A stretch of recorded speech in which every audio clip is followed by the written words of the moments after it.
What's on, ladies and gentlemen? My name's Ross, I like games, and today we need to talk about what's going on with OP-04 Kingdoms of Conspiracy, because, ladies and gentlemen, well, it happened. Oh, Kingdoms of Intrigue. The Japanese name is Kingdoms of Conspiracy, Kingdoms of Intrigue over in the West. It's easy to get them confused. But the other day, I told you not to buy singles of this set. I told you that buying singles of the set at that point was a little bit silly, and that it was going to come back to bite you. And it really has. Like, we expect sets to drop in price after release, but what's been going on with this one is, I think it's fair to say, especially stark. Although, and I did say this in a video the other day, but let me say it again now. You do what you like. All of my videos are just news and friendly advice on your old pal Wassy. If I'm saying, don't buy singles, and you're like, no, I'm going to buy a single, do it. It's fine. It's absolutely fine. Obviously, it's fine. It'd be really weird if I didn't let you. That would be straight. I don't even know how I would enforce that. But the point is, if you want to buy them early because you want to get them graded, because you want them in your deck now, or for a myriad of other reasons, that's absolutely fine. Just know that buying them early is going to come down. I mean, let's take Rebecca as an example. The alternate art of Rebecca, the number one non-manga card in the set. Because obviously the manga card isn't really fair, although we'll look at that in a second. Now, when I showed you the other day, we were seeing, I mean, you know, here's sales of 170 and 160 best offer accepted. That's a lot of money. Here's sales of 140. They're both about 140. Yeah, a lot of money. How much is Rebecca going for now? I mean, over on TCG Player right now, it's like a $100 card, $110 card, although one just did sell for $100. According to TCG Player, it's fallen from 180 to 108. Now, bearing in mind, the set only actually officially released on the 22nd of September. So you're talking less than 2 weeks ago since the set actually released. And we've already seen not quite half price Rebecca, but not a million miles off half price Rebecca. And look, Rebecca is a great card. It's the best leader in the set in terms of playability, at least. And I know some people prefer another one we're going to look at in a second, but I mean, just literally in terms of looking at the results of the big tournaments over in Japan, there is no question that Rebecca's number one. Rebecca is, by a bit of a margin, the most successful leader. I mean, we had a run of... Actually, the most recent one went against it. But before the most recent big tournament in Japan, we had a run of 4 large tournaments in Japan where the only decks that made the final were Rebecca and Newgate. They were the only decks making the final of big tournaments for 4 big events in a row in Japan. It is a great card. But it's still just an alternate art leader. And this is what I've been telling you guys since the beginning.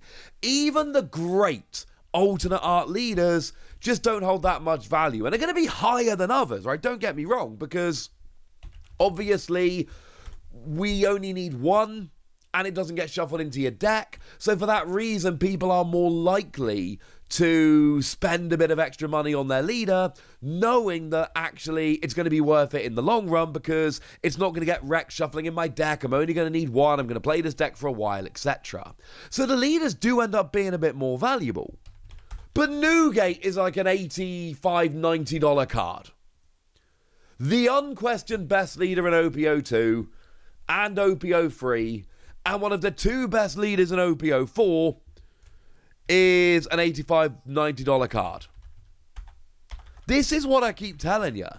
If Edward Newgate, the alternate art thereof, goes up to about a $200 card on release, and then not instant, okay, that's fine, but then drops steadily to an $80, $85 card, I think that tells you what you need to know at this stage. If Edward Newgate, the alternate art, couldn't hold on, why did we ever think Rebecca was going to? And don't get me wrong, right? As far as I'm concerned, the coolest cards that we've seen so far artwork-wise are the OP-04 alternate art leaders. Outside of a few Agawa cards, which I absolutely adore, as I've told you many times. But, you know, Rebecca and Vivi, as far as I'm concerned, the 2 best artworks in the set, possibly the 2 best artworks in the game. I like them that much. But it's still just an alternate art leader, and we've got, like, well, before this one, we had 3 sets worth of data telling us these cards were going to crash in price. Like, the other big leader in the set is Don Quixote Doflamingo. It's the other really good one, and I've seen a bunch of people suggest that it's better than Rebecca. According to results, it's not. It's not been showing up in the big tournaments over in Japan, but it has been doing quite well. It is not a bad leader. I am not saying it's a bad leader, let's be clear. It is a very good leader. It is seemingly the second best leader in OP-04. It has seen a bunch of play and success. What I'm saying is, if you look at the big tournaments over in Japan, the ones big enough for the official Twitter account to actually bother tweeting out about, it's not been showing up like Rebecca has. And we saw that on release, people were like, oh, it's a $180 card. And it's already fallen to a $70 card. Again, it's been like a week and a half since the set released. It's ridiculous quite how fast this stuff has fallen. But the fact of the matter is, this happened for OP-02, it happened for OP-03, it's happening for OP-04, and I'm going to let you out on a little secret, ladies and gentlemen. It is going to happen for OP-05 when that comes out as well. It is inevitable. It's kind of fun, honestly. I like it. But what about the manga rare then? Because we talked about Sabo before, right? As a manga rare, as this really popular character, could this be the manga rare that actually holds a whole bunch of value because you know what? Everybody loves Sabo. No. No, obviously, that was never going to last. I told you it wasn't going to last. It can't last. They never last.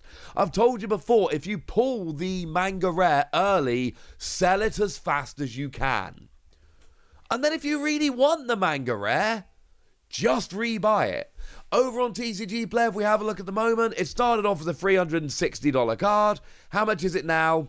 I mean, the market price is showing us $315, but it's clearly still falling. Look at the most recent solds, $300, $310, $309. It has fallen to a $300 card, and it's still falling.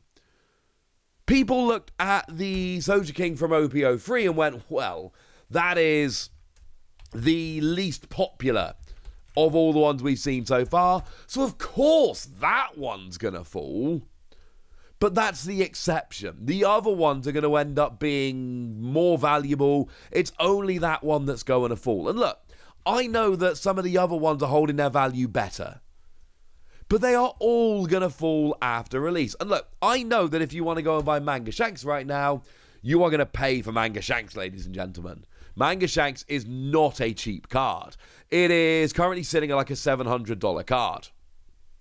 But if we have a look what happened on release, it went up quite dramatically. Do remember, with Romance Dawn, well, the first set, we always need to bear in mind that there was big stock shortages when that came out.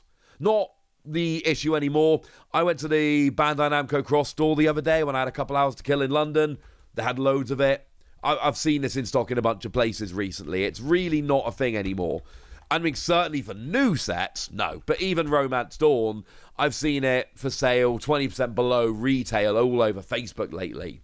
But initially, that's why we see such a big jump, because it was the super rare card, well, not even super rare, secret rare, the manga rare, the hardest to find card in a set that was selling out everywhere.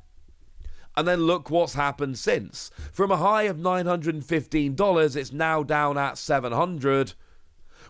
It's falling, but the most recent sold is weird because it sold for $850. But if you ignore that one, look at the other two, $660 and $660. That $850 is a bit of an aberration. Whoever that was overpaid, frankly, should not have paid that much. So it's fallen by coming on for a third since its high. So even Manga Shanks, which has held its value way better than most cards, really any card, has still seen a significant dip since its high.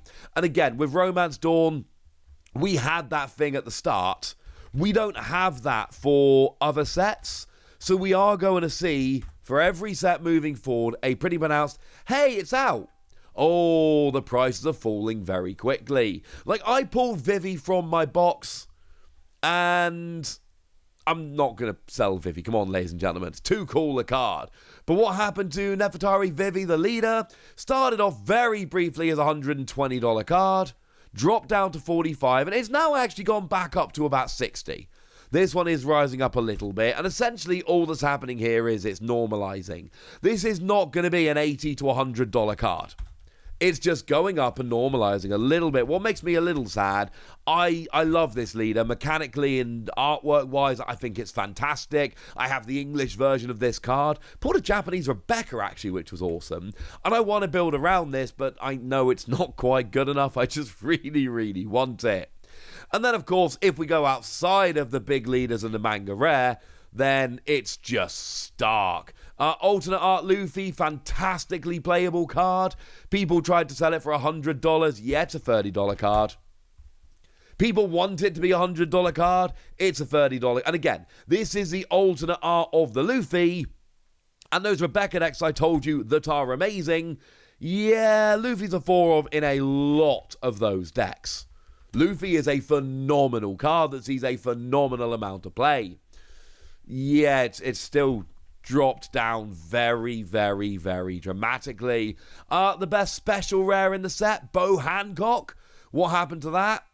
Well, that's dropped from 80 to about 70. The graph looks a little more stark because it's only a $10 thing, so that the axes are actually a little more pushed together. But still, let's not be sleeping on the fact that this has dropped quite sharply anyway. Might only be a $10 drop, but it's still a $10 drop. That's still a pretty big drop in the scheme of things. Well over 10%. And we could keep going, look at the Sanji. Very popular character. Very good card. It's a blocker with trigger.